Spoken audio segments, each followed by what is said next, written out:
everybody, Miss Nancy here, and I've got a pack of juvenile fiction and one juvenile nonfiction to share with you today. They're all really awesome titles. So I'm going to start with the nonfiction book, and it doesn't have a very exciting cover, but it's all about an exciting subject. It's called 100 Facts You Should Know About Shipwrecks by Fiona McDonald. Now, most kids are really familiar with the Titanic shipwreck, and they're fascinated by it. All of our books are checked out a lot about the Titanic. But this book helped me understand, what about the science about ships? And what about all the other shipwrecks that have happened over the thousands of years? So McDonald's book is a nice, compact summary of facts about why and how ships float and why they sink, and how shipwrecks are found and the items that we get from shipwrecks, and a whole discussion about diving suits and robots and submersible machines that go down to find shipwrecks. That's how she starts. And then she goes into some very well-known shipwrecks from 3,000 years ago all the way to the Vikings, to King Henry VIII, and to the Lusitania during World War II, and more. There are some really famous ones left out, including the wreck of the Edmund Fitzgerald, which was an iron ore ship that sunk in Lake Superior as late as 1975. So there are still shipwrecks going on today. It's kind of a lot like the DK Eyewitness books. So you have a lot of different facts. Here's each fact is numbered, so you do get to 100, and then she will include photographs of different things relating to ships and shipwrecks, and it's very, very interesting. I really liked this, and it ended with the Titanic, which is the iconic shipwreck of all shipwrecks, and I think that it's a good springboard for anybody who's interested in reading more detail about shipwrecks. So 100 Facts You Should Know About Shipwrecks, Fiona McDonald. Try it. And now I'll go into a juvenile fiction, and I actually have 3 titles that have made the Bluebonnet Award nominee list for next school year, which was kind of interesting because I chose them before the list came out. The first one is a lovely, lovely story. It's by Catherine Applegate, who wrote the Newbery Award winner, The One and Only Ivan, and it's a book about how kids feel when their lives are out of control. So the kid here is Jackson, and his family is very poor. His father has been very ill and has lost his job as a result, and his mother has also lost her job. So for a period of time, they were homeless, living in their van, and now they're in an apartment, and it looks like they might be homeless again. So Jackson is feeling a lot of anxiety and a lot of uncertainty. Kids know when something is wrong, even if you're using sunshiny voices and happy faces. They know when something is wrong, and Jackson knows. So I think Applegate does a good job in this book of describing homelessness and the feelings that kids have when they are experiencing it. And Jackson comes and meets an imaginary friend, Crenshaw, who's a cat, a big giant cat. And he comforts Jackson, he listens, he guides him. Jackson is caught talking to himself, so everybody figures that he's got an imaginary friend, but he is talking to Crenshaw. Applegate's story unfolds, so we see the imaginary friend appear just when a kid needs it to, and I noticed that at the point he makes a human friend, Crenshaw disappears, so he doesn't need Crenshaw anymore. There are a lot of heartbreaking moments in this story. They're balanced by heartwarming ones, and a kid who faces a lot of uncertainty in his or her life will find a lot to relate to in this book, and I am really glad that it was chosen for the Bluebonnet list for next school year. So try Crenshaw by Catherine Applegate. This is another Bluebonnet nominee for next school year, and I just loved this book. It's a nice little short book. It's called A Handful of Stars by Cynthia Lord. If ever there was a book that gets the inner life of a kid, it's this one. Lord has really nailed it. There's a girl, Lily, and she has an old blind dog named Lucky. And Lucky's antics, being blind, lead her to make a new friend named Salma, who is a girl in a migrant camp full of migrant workers who come up to Maine every year to harvest blueberries. I learned a lot about Maine and blueberries while reading this book, and Lily learns a lot about herself. She learns about how friends will come and friends will go, and she learns a lot about prejudice. It's told very simply, elegantly, in Lily's voice, and she's a kid, so she's just learning about the world as she goes along. She has a grandfather to guide her, and she feels the loss of her father very deeply. But it's Lucky, the dog, and Selma, her new friend, who teach her to look forward. It's a very sweet story. My favorite lines, I wrote them out, so I wouldn't say them wrong. A couple of lines that I loved about this book were, sometimes being with someone can make you feel lonelier than if you're by yourself. And that's a very true statement. And then my favorite one was, sometimes understanding comes in little drops, and other times it rushes in like the tide. Lord likes to use a lot of sometimes statements because it's a way of helping kids understand how the world works and how bad things don't always happen. Good things don't always happen either, so you take the good with the bad. I was able to sit next to Cynthia Lord at the Scholastic breakfast at the TLA convention last spring, and it was such an honor to hear part of the story being presented at that breakfast. I hope you like it as much as I did. So, A Handful of Stars by Cynthia. The next book is a fun book. It is called Ratscalibur by Josh Lieb. And Lieb is a TV guy. He produces Jimmy Fallon's Tonight Show. So this is kind of new territory for him. And I would describe Ratscalibur as kind of a mashup between the King Arthur stories, Lord of the Rings, and Brian Jack's classic Redwall series. There's lots of action and lots of fun. So the plot is that there's this boy Joey, and he turns into a rat when a rat bites him. And he is tasked with delivering a message to the Rat King. And in so doing, he tangles with all kinds of predators, cats, crows, and wild rats. His weapon is a spork, which, like King Arthur, he was able to pull out of a stale biscuit in the Rat Kingdom. I loved the black and white illustrations, and I'm going to show you one right now. It was just gorgeous, which I believe Lieb did himself. It looks like they're just pen and ink, but lots and lots of detail. I know they must have taken a long time. And the rats are very humanized.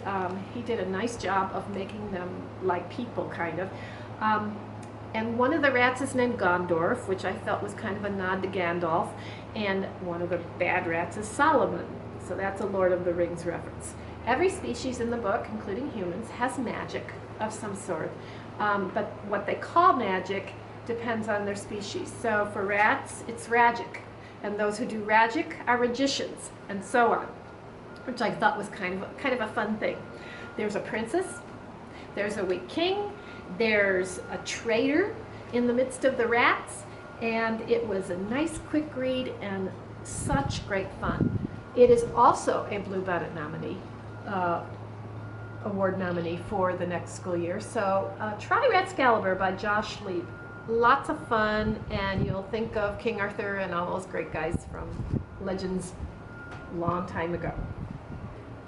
The next story I have is by a well-known children's fiction author, Avi. He's written dozens and dozens of books for kids, and this is a fable. It's told very simply. It's called Old Wolf, and Avi is a Newbery Award winner, and I love his style of writing because it's very simple, but you learn a lot through the writing. Old Wolf centers around a wolf pack in the Iron Mountain region of Colorado, and the pack lives very far away from humans. They stay away from humans. But it is spring, and food is hard to find right now, and the pack is starving. So Neshoba, who is the pack leader, he is tasked to go find food for this pack, including the baby wolves, and but he's challenged by a younger wolf and is injured in the fight. He still knows that he is in charge, and he still knows that he has to find food. So a raven whose group depends on wolves for food comes to help him, and then a boy comes into the picture who learns, he loves computer games, and he comes to learn about the reality of killing living things when he gets a bow and arrow set for his birthday. I loved everything about this tale. It moves very quietly, so when there's really tense moments and arguments like the fight between Neshoba and the younger wolf, and heated discussions between the raven and Neshoba, they kind of explode on the page. Casey the boy is very naive because he's spent his life inside playing video games, and so it's kind of hard to endure when you watch him go out into nature, and you just know he's going to mess up, and he does. But it's a good lesson for him. I loved the black and white illustrations. They're by Brian Floca, who was a Caldecott Award winner. Here's an example of one. And they really help move the story along. And it helps readers understand what it's really like to be in the forest. Readers are going to learn a lot about wolves themselves and the delicate balance between them and ravens, and how that is kind of like a little ecosystem, and how harsh conditions are for animals during winter. They'll learn about respect for living things, and they'll learn about how video games can keep you from understanding the natural world. It's a short, but it's a very wonderful tale, and a couple of my favorite lines from this book were, "Wisdom is always boring. That's why no one pays attention to it or listens to it." And the best line, I think, was, "The bigger you think you are, the smaller you are." And that was a lesson that the young wolf had to learn. So try Old Wolf by Avi with illustrations by Brian Floca. My next book is a big, heavy book. It is wonderful, and it has gold-edged pages, which was even more awesome. This is The Marvels by Brian Selznick. Now, I thought after the invention of Hugo Cabret, which won the Caldecott Award, and Wonderstruck, I couldn't imagine Selznick being able to top those, but he has done that in The Marvels. It is a very sophisticated story. It's a story within a story within a story, and it will have you guessing and wondering and marveling. So the first 400 pages or so are a story told totally in pictures with Selznick's classic crosshatch pencil style. And so you kind of move through those pretty quickly, and then it ends with just a blank white page. And it starts in 1766, and when you get to that white page, you turn it, and now you're in 1990. And the story now turns to words only. So you're learning about a boy named Joseph Jervis who comes to his uncle's home after leaving his boarding school. Joseph has a lot of grief to deal with and a lot of loss issues, and so does his uncle. And so we pick up all these new threads to the tale, and the truth about everything is slowly revealed. I'm not trying to spoil it for you, because if I say a lot, it'll spoil it. So his uncle has a very strange house.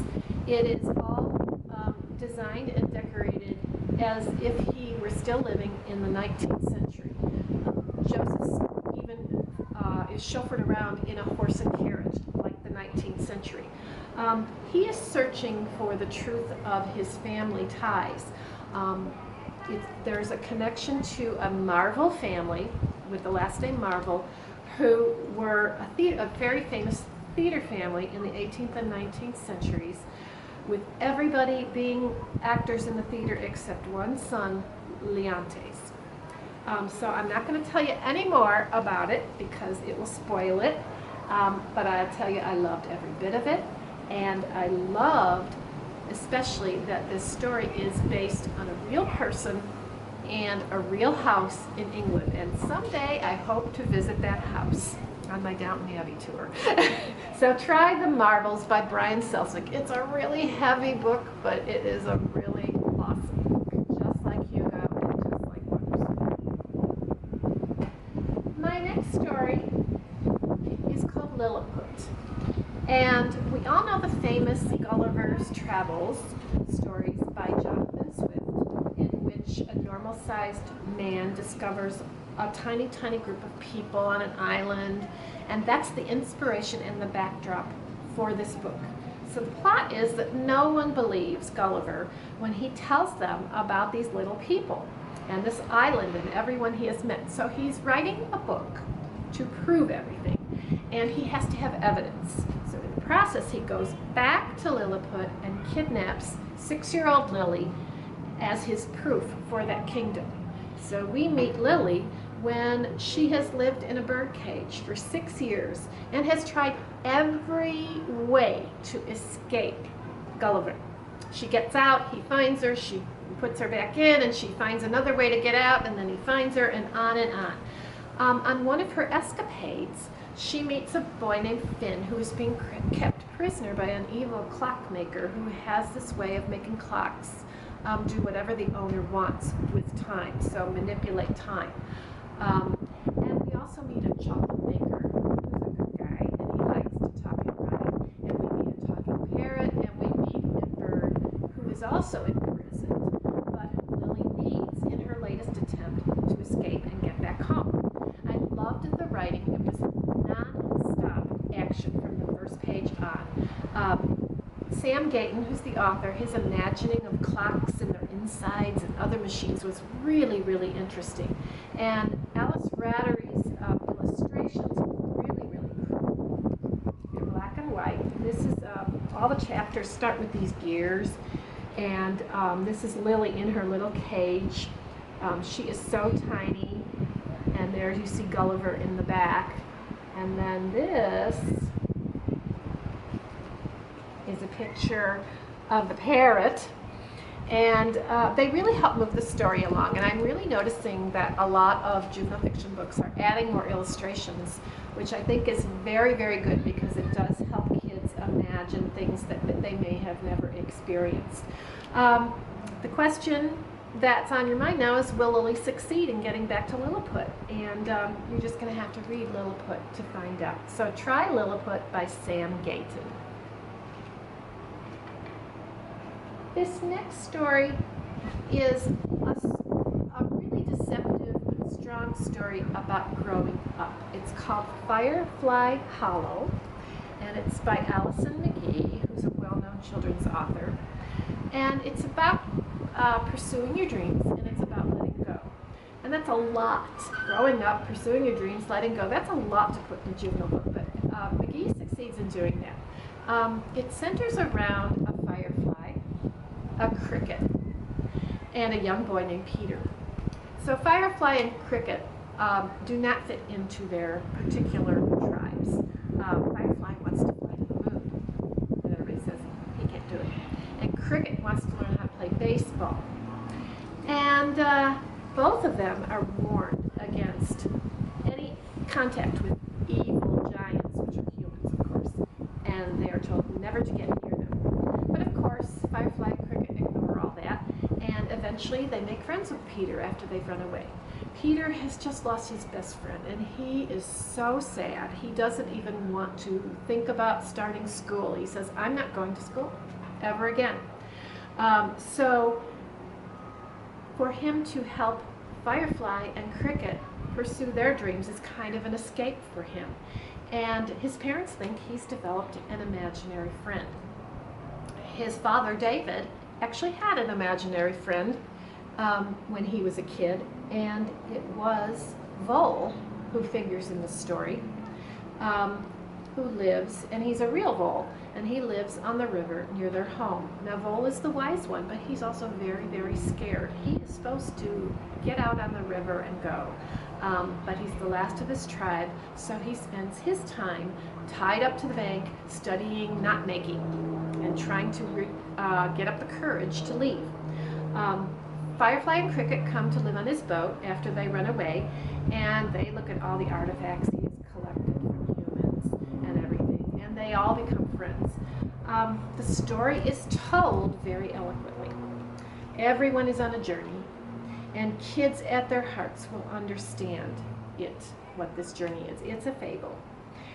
The climactic scene at the end, which I'm not going to tell you about, is very exciting, and it ties everything up very neatly. There are beautiful color and black and white illustrations by Christopher Denison here.